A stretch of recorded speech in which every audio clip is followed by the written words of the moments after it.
Bem, vamos lá. Pessoal, bom dia. Está o problema na internet aqui, resolvido. Então vamos lá. Então, na aula de hoje, a gente vai fazer uma breve passagem um pouquinho do microscópio óptico, algo aí que muitos já sabem como funciona, mas só para reforçar que é um conteúdo da disciplina. Depois eu vou estar falando aí um panorama geral entre as vantagens e desvantagens das microscopias, tá? E até tem uma atividade para vocês, né? Da semana que vem que vocês vão estar entregando sobre isso. Um seminário, né? Um videozinho. E, salvo engano, um dos tópicos é o comparativo, a vantagem e desvantagem das microscopias. Então vamos lá. Então, microscópio óptico, antes de começar, eu vou só relatar um pouquinho aqui de algumas aplicações. Então, aqui do lado esquerdo a gente tem a E. coli, né? Que é uma bactéria gram-negativa, tá? E aqui eu tenho a imagem em microscópio óptico, 100 vezes, né? Objetivo de 100 vezes. E aqui eu tenho no MEV, olha só. Então aqui esse risquinho, esses pontinhos aqui são a escala, que a escala é 2 micra, tá? 2 micrômetros. E a voltagem, desculpa, e a ampliação 15.000 vezes e a voltagem 5 kV. Só relembrando a questão do MEV que a gente viu na aula passada. São os três parâmetros fundamentais que a gente precisa ter em qualquer imagem de microscopia eletrônica de varredura, tá? Mas além de bactérias, o que a gente consegue ver? Aqui eu tenho os grupos que trabalham com modificação de materiais ou mesmo criação de novas ligas metálicas. Então você consegue ver aí como que está a estrutura desses materiais a partir de microscopia ótica, tá? Porque não tem como ficar usando o MEV todo instante, que às vezes você faz uma liga, não dá certo, ou você quer fazer uma modificação, então você tem que ter um microscópio óptico para ter essa primeira análise, como a gente pode ver. Então aqui dá para ver até os grânulos do material, tá? Tem professores de Bauru e Guaratinguetá da Unesp que trabalham aí com desenvolvimento de novas ligas metálicas para aplicações biomédicas, tá? Aqui também um fiozinho, né, flexível que a gente pode estar olhando, mostrando que tem regiões que estão com corrosões. Aqui um caso onde a gente tem aqui a bactéria e essas bolinhas aqui são as nossas fungos, né, ou leveduras, sei lá o que é isso aqui. Então dá para a gente verificar aqui as bactérias e aqui as leveduras. Aqui no caso a pessoa sabe que é um que é o outro, então eles conseguem ter aí uma noção. A parte interessante é que fica claro para ver que o fungo filamentoso, isso aqui para mim está tranquilo. Perfeito. Então aqui mais um pouco questão de bactéria. Então, por exemplo, às vezes a gente fica pensando que, precisa de microscópio eletrônico de varredura? Claro, é aquela parte com aquela figura, aquela tirar uma dúvida, mas rotina, o microscópio óptico é fundamental e dá para trabalhar em escala micro aí, uma certa segurança, tá? Então, se você puder ter um microscópio eletrônico de varredura, ok, mas fica complicado, porque geralmente ele é multiusuário, tá?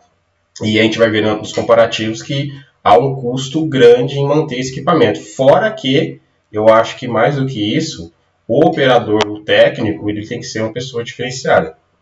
Ribeirão Preto, quando usava na faculdade de filosofia lá da USP, de Ciências e Letras, o técnico também é um cara muito gente boa, com conhecimento grande na técnica, então isso facilita bastante, consegue extrair o máximo de informação. Da mesma forma aí o Diego no Instituto de Química, o técnico do MEG, também consegue fazer a mesma coisa, o MEG, o FEG e etc. Tudo bem? Então aqui com aspergilos, eu não sei qual que é gram positivo ou negativo, e aqui é só para ilustrar aqui que a gente consegue ver. Então, acho que foi uma pergunta que eu fiz na aula anterior, ou antes ou penúltima, se a gente conseguiria ver escala micro no microscópio óptico. Sim, a gente consegue, tá bom? E aí, só para ser um pouco mais lúdico, né? Então, vamos verificar qual é o preço médio do microscópio. Então, esses mais simples, né? Em torno de 2.500, 3.000, 2.000, 2.500, 3.000, acho que até cheguei a ver a 1.500, não sei se é confiável. Então eles conseguem chegar até 2.000 vezes. Então aqui é Americanas, Mercado Livre, etc.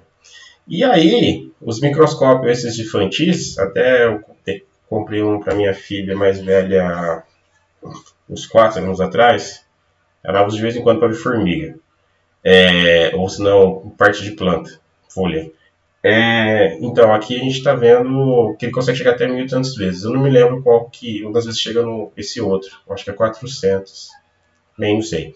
E que eu comprei. Mas, tipo, dá pra tirar um monte de informação. E também preparando a aula, eu achei que foi legalzinho, lúdico, né? A partir de 4 anos, um microscopinho para criança aí, né? A partir de 4 anos, que consegue um aumento de 8 vezes. 8 vezes não é essas coisas, mas, tipo, para você querer ver aí uma cabecinha de uma formiga, é, uma sujeirinha, alguma coisinha, dá para você ter uma visãozinha aí e algo bem simples e legal aí para estimular as crianças. Tá, então aí falando um pouquinho da parte histórica, então aí não é certo quem foi o primeiro autor da criação do microscópio, então tem Jensen e tem o Galileu, tá? Mas quem foi que popularizou o microscópio foi o Anton von Leeuwenhoek. Esse holandês aqui que não sei falar o nome, que foi que fez que popularizou o microscópio. E aqui é o microscópio desse holandês que ele criou, tá bom? Sempre lembrando aí que, no caso, a gente vai estar falando nessa sequência, a gente vai estar usando a questão de lentes, tá bom? Então, o microscópio é um instrumento utilizado para ampliar, observar estruturas pequenas, dificilmente visíveis ou invisíveis ao olho nu, tá? E aí utiliza a luz visível e um sistema de lentes que ampliam a nossa amostra. Aí tem a questão, tipo, como vai ser a imagem? Invertida, quer dizer, real, virtual, e essas coisas, tá? Esse ponto a gente não entra, porque vocês não têm física 4, então não faz sentido. Até também fica complicado por algumas coisas que eu quero passar na disciplina, por isso que ela virou tópicos, porque, tipo, eu não posso entrar muito em física 4, né? Física moderna e etc. Mas, enfim. E aqui, só para reforçar, né? Que ele tem essa questão de mostrar a estrutura, a morfologia da amostra. Acho que esse é o grande importante. E além disso, a gente tem vários tipos de microscópio óptico. Tem tipo que a gente pode colocar filtros multicoloridos, ultravioleta e etc. Depende da aplicação, tá? Tem microscópio óptico invertido, até acabei esquecendo de colocar aqui, mas também não é o foco da disciplina. O sistema de citotoxicidade com o Andrei, acho que ele passa isso, tá? E aqui é o exemplo da refração, isso aqui a gente já teve na aula passada, mas só para lembrar. Meios, meio 1, meio 2 foram o mesmo, ou o índice de refração foi igual, então você não tem o desvio da luz. Aqui, quando eu tenho meios distintos, aí eu tenho o desvio, então eu tenho a refração. Então a refração consiste na passagem da luz de um meio para o outro, e aí você pode ter aí o desvio caso os meios sejam distintos. Tá? E aí vamos agora ver um pouquinho da estrutura desse microscópio óptico. As aplicações a gente já viu, eu mostrei lá atrás tanto a questão das imagens de bactéria, de superfície de materiais. Lembrando também é importante colocar a ampliação, né? Porque se uma pessoa for querer repetir, vai querer saber o quanto que você ampliou para ter uma noção da estrutura. Então aqui, de novo, refração, só para ilustrar. Então a gente tem aí a lei de Descartes, tá? Ou melhor, a lei de Snell, Descartes. Aqui a gente tem aí como a gente calcula o índice de refração em função da velocidade da luz sobre a velocidade de propagação no meio específico. Aqui é um exemplo típico do prisma, né? A gente pode pensar um pouquinho aí na capa do disco do Pink Floyd, tá? A gente tem aí uma refração bem clara, tá? E aqui a gente vê a questão do microscópio óptico e as suas constituições. Então a gente pode pensar em duas partes, tanto a questão aí mecânica, tanto quanto a questão óptica, tá? Então, o que a gente pode ver aqui? Bem grosseiramente, depois vou abrir também bem em geral. Não vou entrar em detalhe porque, tipo, não tem o porquê. Vai estar na aula aqui, eu vou passar também os links adicionais, porque também não preciso, tipo, abrir microscópio óptico, né? Então, por exemplo, o que a gente tem? Tem as lentes oculares. Então, aqui, 2 revólveres. Claro que é onde que eu vou mudar, modificar as minhas lentes, né? Aqui as lentes objetivas. 4, o parafuso macrométrico. 5, micrométrico, é onde você vai estar ajustando. 6, a platina, ok? 7, o foco luminoso, tá? O espelho, é claro. E o 8 é o condensador. E o 9, o braço, tá? Então, aqui o 1, a lente ocular. 2, o revólver. 3, as nossas objetivas, lentes. 4, o parafuso, a parte macro.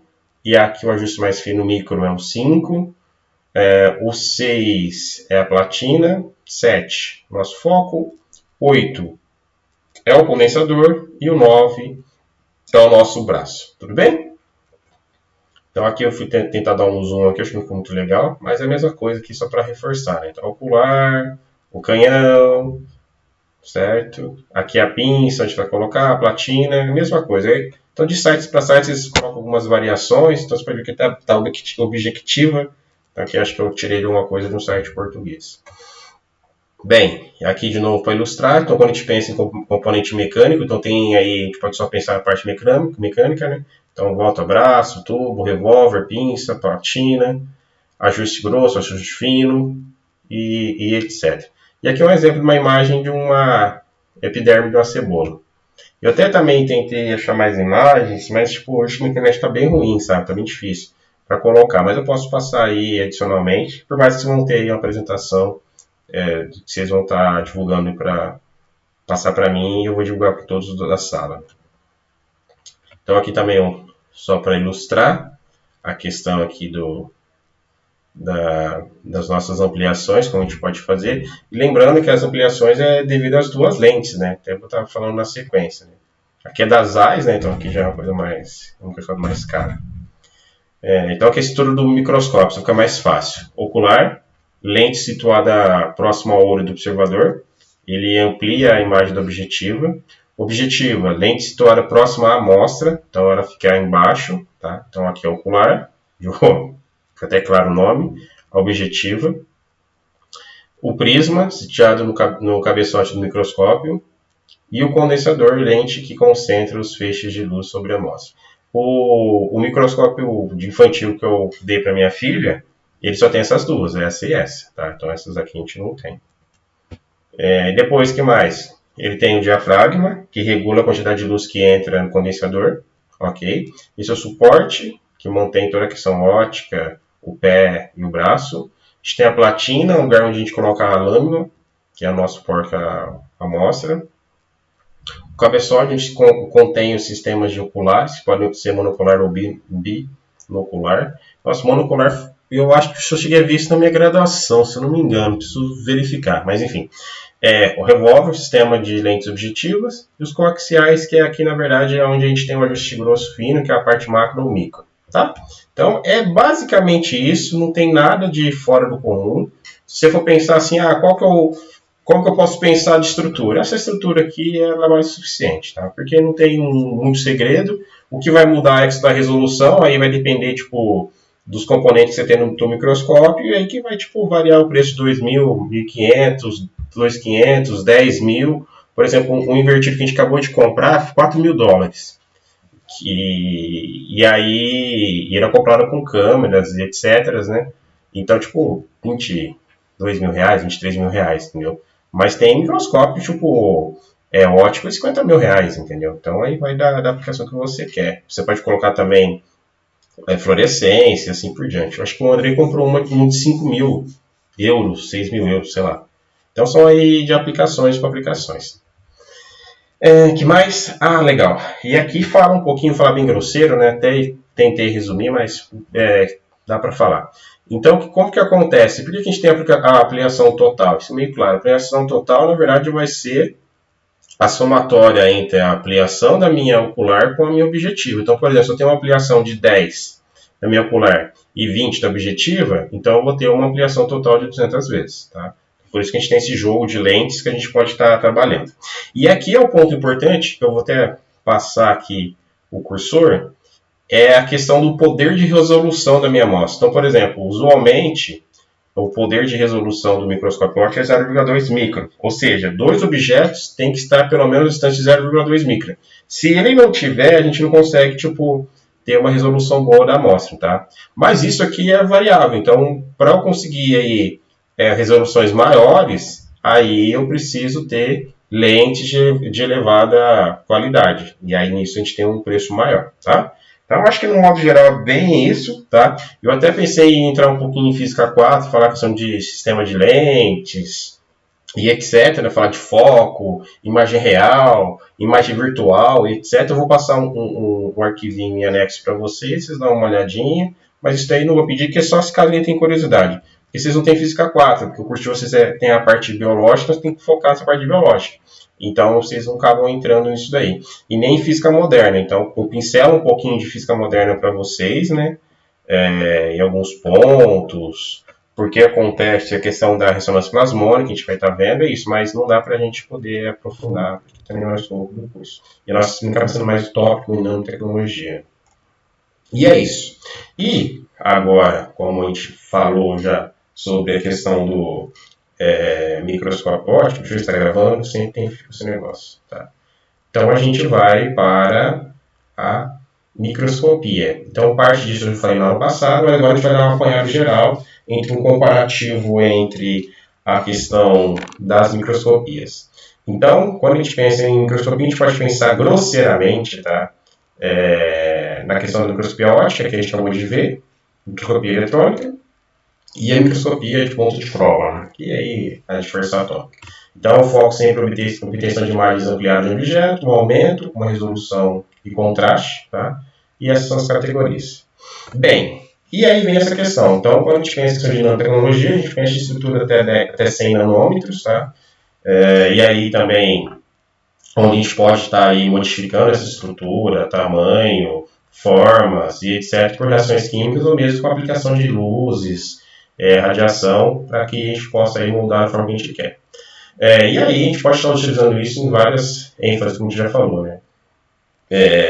Na melhora de eficiência de sistemas, nas áreas de engenharia, químicas, físicas, robóticas, biologia, medicina, eletrônica e comunicação. Bem, características. Então, aí fala, por que mudança de cor? A gente vai ver mais para frente, a gente fala de ressonância plasmônica, tá? Eu acho que também tem um tema que eu passei para vocês, onde a gente vai falar um pouco de ressonância plasmônica, então por isso que nas aulas práticas, que a gente não está tendo agora, a gente vai ter, e se não colocar essa disciplina prática para teórica, porque não tem como, diferente da engenharia de biomateriais, que é mais lúdica, é bem tranquila. Porque, tipo, como que eu vou falar de ressonância plasmônica se vocês não vão ver a mudança de cor? Por exemplo, um sal de ouro, que ele é incolor, onde a gente faz a rota com a redução e estabilização e vai ficar tipo vinho vermelho. E dependendo de como faça a rota, ele pode ficar tipo meio azulado, violeta. Ou dependendo do que eu for, eu posso fazer uma nanopartícula não esférica, e sim, por exemplo, esférica e bastonete. Tá? Isso vai mais coisa para a prata. A prata, tipo, ela também é incolor, a menos que você concentrar o nitrato de prata, né? Que ele fica preto, mas tipo, ele é incolor. Aí o que acontece? A gente vai pegar, reduzir ele, estabilizar e vai ficar amarelo em torno de 400 nanômetros. E aí a gente tem a formação da nossa nanopartícula de prata. Aí eu acho que é 30 nanômetros o tamanho dela, não me lembro agora também. São várias fotos que a gente faz.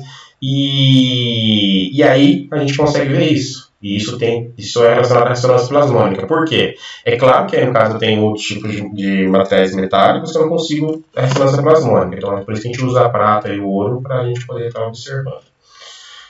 Pensa também em questão de catálise química, condutividade elétrica e blá blá blá. Bem, vamos aqui falar um pouquinho rapidamente da invenção do microscópio de nivelamento de varredura. Tá? Aqui foi em 1981. Aí fala um pouco da tomografia de superfície, a gente pode estar mensurando. E aí também a gente tem aí outras técnicas, né, que são bem utilizadas na ciência de materiais. Né? O MEV, o microscópio eletrônico de varredura, né, que é o segundo aqui. O microscópio de força atômica, que é o Atomic Force Microscope, que é o FM. Tá? E aí a gente tem o MET, que é o microscópio eletrônico de transmissão. Vou falar bem rapidamente aqui. Então aqui é uma ilustração do MET. Ele é um equipamento caro, caríssimo. Apesar que está tendo eu cruzei com um técnico, vendedor de microscopia, na química, ele falou que a ideia, eu nem cheguei a pesquisar também, porque eu quase não uso mais MET, eu usei 2 vezes só, de transmissão. Ele falou que a ideia é tipo, que os transmissão saiam e que os microscópios de força atômica de alta resolução, que são os FEGs, eles sejam otimizados para poder substituir os MET. Não sei, aí também não entrei em questão, porque também não vem o caso. Mas foi um relato aí de um ano atrás desse técnico. Não sei se era das AIS, não me lembro agora. Então, a caracterização inicial manométrica subatômica, tá? Ele chega na parte na ordem de Angstrom. Angstrom é 10 menos 10, só para relembrar. E ele também caracteriza a morfologia interna, né? Cristolografia, tá? Quem trabalha com cristolografia é uma parte legal. E composição química dos materiais. Então, aplicações na parte de biomateriais, nanomateriais, interface e inorgânicos. Então, aqui é um exemplo do equipamento. Ele é muito parecido aqui, até essa parte aqui, com o microscópio eletrônico de varredura, e até faz sentido para o nome. Então, utilização de feixes elétricos, ok? Coluna de vácuo, lentes eletromagnéticas são utilizadas para focalizar os feixes de elétrons. É igual. Tá? O que vai ter diferença é o que eu vou falar agora. Que eu vou ter aqui a minha amostra. Quando for incidido os elétrons, eu vou avaliar o que vai ser transmitido, tá? Então, por isso que eles chamam transmissão.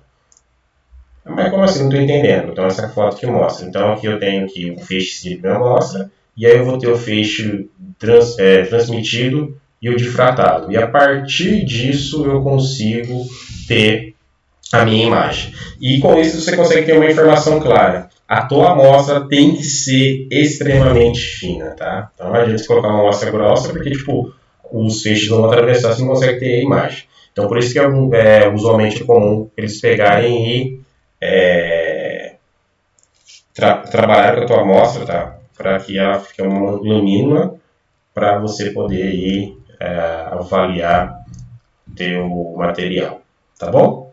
E vamos lá. Aí vem a questão das vantagens. Alta resolução, altíssima resolução, possui possibilidade de visualizar o interior de amostras biológicas, esse é fato, pode medir também a dureza e elasticidade do material. E as desvantagens. O aumento de tensão pode danificar a amostra biológica, isso é meio notório, eu tinha falado do MEV, no MET é mais ainda. A amostra deve ser fina, foi o que eu acabei de falar. Alto custo de manutenção, e é alto mesmo, muito. São sensíveis a vibrações de campos magnéticos externos.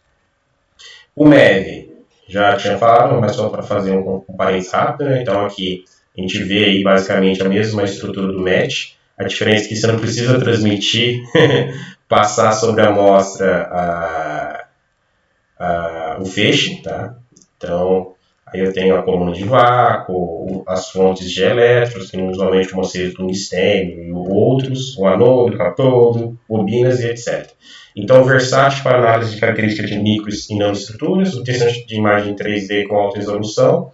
Detalhe, o AFM faz isso, tá? O MEV dá para você ter uma percepção, mas ele não faz imagem 3D, tá? Opa, meu Deus. Leitura de composição, superfície, morfologia, diferença de fase, e também, como eu falei para você, usando o detector de EDS, a gente consegue ver a composição e o mapeamento de elementos químicos. Elétrons secundários e elétrons espalhados, que a gente já mostrou um pouco das diferenças. Aqui é uma foto de MEV dos elétrons secundários, tá? Aqui a gente tem aí mais umas fotos ilustrando aí a microscopia eletrônica de varredura. Aqui você faz o mapeamento, você pode pedir para mudar de cor para visual, então você mostra aqui dá para relatar que usando o mapeamento, cadê meu cursor? A gente consegue ver que a amostra tem aí sílica e cálcio. Não sei que amostra é essa, mas só para ilustrar. Desvantagem: ampla área de aplicação, detalhamento dimensional e topográfico, são rápidos e mais modernos, permitem geração de dados em forma digital. Quase todos são assim. Caro e robusto, deve ser mantido em áreas sem interferência elétrica, magnética e vibracional. Sim. Tá? Requer treinamento especial do técnico para o equipamento, precisa ser um técnico fundamental, acho que eu já tinha falado lá atrás, né? E também precisa do pré-tratamento da amostra. Então tem que ser amostra sólida e tem que tirar, e não pode ser amostra úmida. Tá? Então essa é uma desvantagem. E a microscopia de força atômica a gente já chegou a ver, mas vamos lá só pontuar, fazer um corri. Então, a análise topográfica para medir a interação entre a sonda, né, a ponta e a superfície, tá? Usualmente é força de Van der Waals. Aqui o princípio é o feixe que incide na ponta, onde a partir de como ele está tateando a superfície, eu consigo, a partir dessa variação com esse feixe, modificar como está a superfície da minha amostra. Tá? Também consigo medir a questão de elasticidade, né, de força, porque também acham como a lei de Hooke, né, F igual menos kx. A gente tem tanto a questão aí, o modo contato, o modo não contato, ou contato intermitente, precisa tomar cuidado aí, porque às vezes você vai usar uma ponta cantilever e dependendo de como é a tua superfície, você pode quebrar a tua cantilever, tá? E às vezes você colocar isso no modo de contato, né?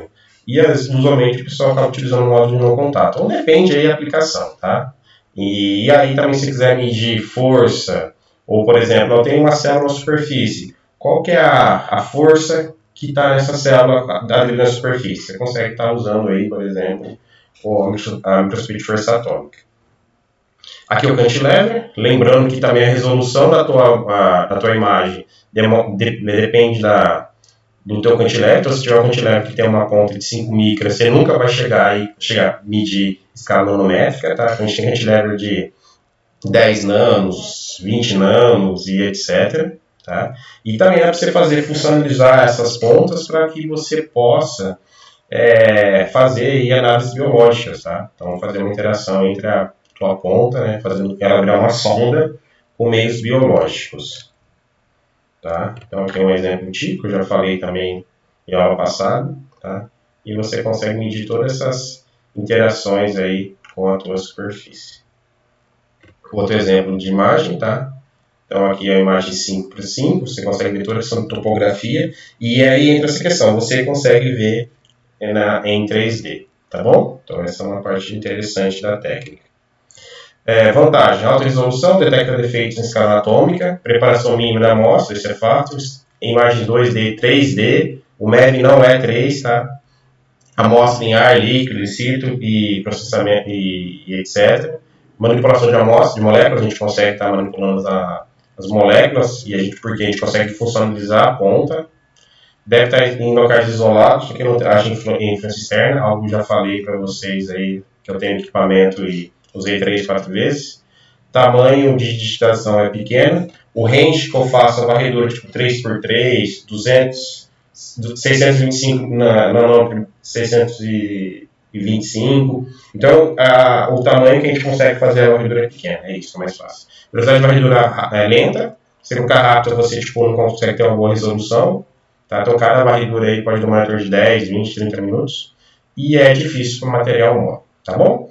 Então, basicamente, eu fiz aqui um apanhado geral, onde eu fiz uma correlação entre as técnicas de microscopia óptica, eletrônica, varredura e transmissão, e a FM.